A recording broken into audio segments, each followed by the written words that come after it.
நீங்கள் சொல்கிற இன்க்ரீடியன்ஸ்லாம் எங்கள் வீட்டில் இல்லைங்க அப்படின்னு சொல்கிறவங்களுக்கெல்லாம் இருக்கிறத வச்சு ஒரு சூப்பரான மில்லட் தோசை செய்யலாமா? வாங்க. Hi guys, welcome to Nirali life style.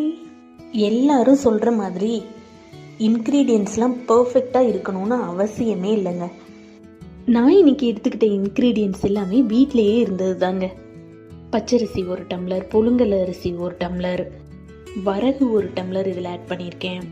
பாசிப்பருப்பு, துவரம்பருப்பு, வடகல்ல பருப்பு, பச்சை பட்டாணி, வெள்ளை பட்டாணி, வரமொச்சை, கொள்ளு, சோம்பு, சீரகம், வரமிளகா, 2 பல்லு பூண்டு, இதை எல்லாமே தனியாக ஊற வச்சுட்டேன். அதே மாதிரி 1 டம்ளர் உளுந்தையும் தனியாகவே ஊற வச்சுருக்கேன். இதில் ஒரு மிஸ்டேக் என்னென்னா, இந்த கொள்ளு, வரமொச்சை, பச்சை பட்டாணி இது எல்லாத்தையும் நைட்டே நம்ம ஊற போட்டுறணும். ஏன்னா அரிசி இந்த மாதிரி தால் ஐட்டம் எல்லாமே 1 ஹவரில் ஊறிடுது.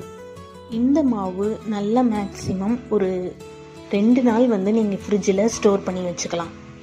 இதுக்குன்னு நான் போய் கடையில் பர்ச்சேஸ் பண்ணணும் அப்படின்னு தான் அவசியமே கிடையாது. இருக்கிற இன்க்ரீடியன்ஸை வச்சு எப்படி ஹெல்த்தியாக சாப்பிட்ணுங்கிறத மட்டும்தான் நம்ம யோசிக்கணும். இந்த மில்லட் தோசைக்கு நான் மார்னிங்கே ஒரு பருப்பு சாம்பார் வித் கோகோனட் சட்னி கெட்டியாக வச்சுட்டேன். உங்களுக்கு ரோஸ்ட் பிடிக்கும்னா நீங்கள் ரோஸ்ட் மாதிரி ஊற்றிக்கலாம். இல்லை எனக்கு ஊத்தாப்பம் வேணும் அப்படின்னாலும் அந்த மாதிரி ஊற்றிக்கலாம்.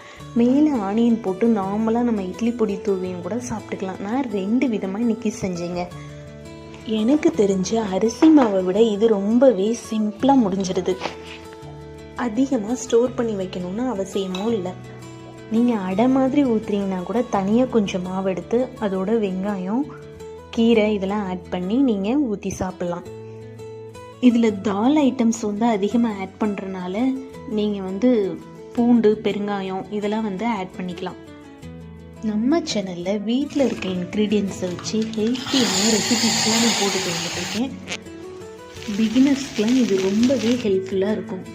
ஆஸ் யூஷுவல் எப்பயும் போல் நல்ல ஒரு ரோஸ்ட்டு, அதுக்கு இதமான தேங்காய், பொட்டுக்கடலை, 1 பல் பூண்டு, வரமிளகா, உப்பு நல்லா சேர்த்து அரைச்சி நீங்கள் தாளிப்பு கொடுக்கணுனாலும் கொடுத்துக்கலாம். இல்லை நான் திக்கான கன்சிஸ்டன்சியில் தான் சாப்பிடுவேன் அப்படின்னாலும் ஓகே தான். இந்த 2 ஐட்டமுமே எனக்கு ரொம்ப பிடிச்சிருந்ததுங்க. ஃபஸ்ட்டு நான் ட்ரை பண்ணது sambar with chutney. Second time நான் ட்ரை பண்ணது ஆனியன் ப்ளஸ் இட்லி பொடி. ஓகே கைஸ், தேங்க்யூ வாட்சிங் திஸ் வீடியோ. இந்த வீடியோ உங்களுக்கு பிடிச்சிருந்துச்சுன்னா மறக்காமல் நிராலி லைஃப் ஸ்டைலை சப்ஸ்கிரைப் பண்ணிக்கோங்க. அப்போ தான் நான் போடுற வீடியோ உங்களுக்கு நோட்டிஃபிகேஷனாக வரும்.